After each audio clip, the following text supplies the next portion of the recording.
पिछले कई हफ्तों से दर्शक लगातार पेंगोंग झील के बारे में सुन रहे हैं। अब तक जितना भी एक्शन था वो पेंगोंग के उत्तरी तट पे था, यानी कि नॉर्थ बैंक पे था।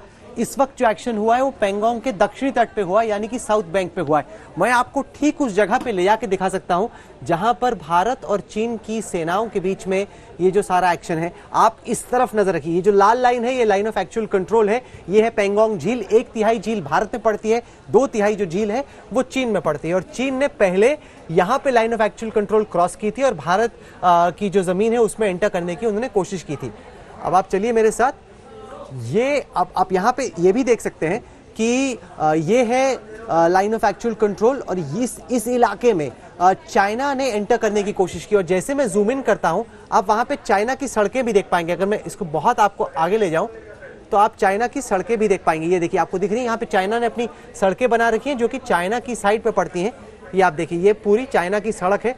ये चाइना की सड़क है जो कि लाइन ऑफ एक्चुअल कंट्रोल के बेहद नजदीक आती है। तो 29-30 की रात को चाइना ने इस इलाके को क्रॉस करके भारत की तरफ घुसने की कोशिश की, जो कि सेना की प्रेस रिलीज में लिखा है कि चाइना ने स्टेटस को ऑल्टर करने की कोशिश की। यहाँ पे आप देखिए, ये भारत की सड़क है। यहाँ पे भारत ने अपने बिल्डअप किए हुए, ये भारत की सड़क है। हमारे सैनिकों ने रात में देखा कि चीन एंटर करने की कोशिश कर रहा है। उसके बाद अब एग्जैक्ट जगह तो हम लोगों को इस वक्त नहीं मालूम, लेकिन जो कुल मिला के अंदाजा है वो ये है कि इस जनरल एरिया में ये झड़प हुई है भारत और चीन की सेनाओं के बीच में। हमने आइडेंटिफाई कर लिया है उस जगह को जहां पर भारत और चीन की सेनाओं के बीच में ये जंग हुआ। आपको मैं थोड़ा सा और जूम इन करके दिखाता हूं ताकि आपको मैं यहां पे जो सड़क बनी हुई है चीन की वो भी दिखा सकता हूं। मैं पूरा अगर जूम इन कर दूं तो आप ये देखिए, यहाँ पे ये जो आपको लाइन ऐसे लकीर सी दिख रही है ये चाइना की सड़क है जो इन्होंने बना रखी है। काफी हद तक पक्का रास्ता है और उसके आगे उनका थोड़ा कच्चा रास्ता है।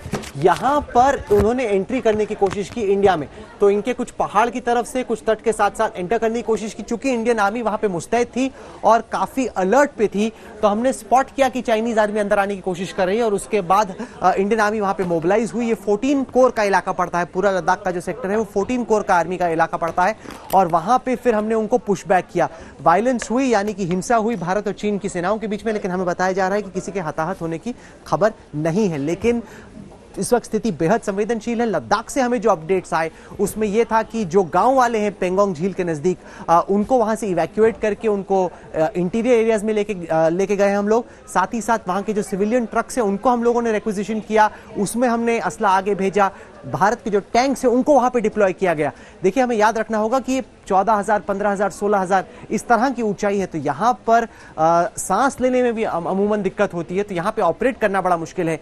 लेकिन चाइनीज आर्मी कहीं ना कहीं गलवान की घाटी में जो हुआ उसके बाद जो तमाम वादे हुए कि शांति बरकरार होगी, दोस्ती होगी, अमन होगा, कहीं पर भी वो जमीन पे दिख नहीं रहा। हमारी जितनी भी ओपन सोर्स टीम की जानकारी है जो हमें मिल रही वो लगातार दिखाती है कि चाइना ने जून की गलवान घटना के बाद भी अपनी जो पोजीशंस हैं डेप्थ एरियाज में उनको स्ट्रांग किया है। उनके जो स्टेल्थ फाइटर बॉम्बर्स हैं उनको वो होतान एयरबेस में लेके आए हैं।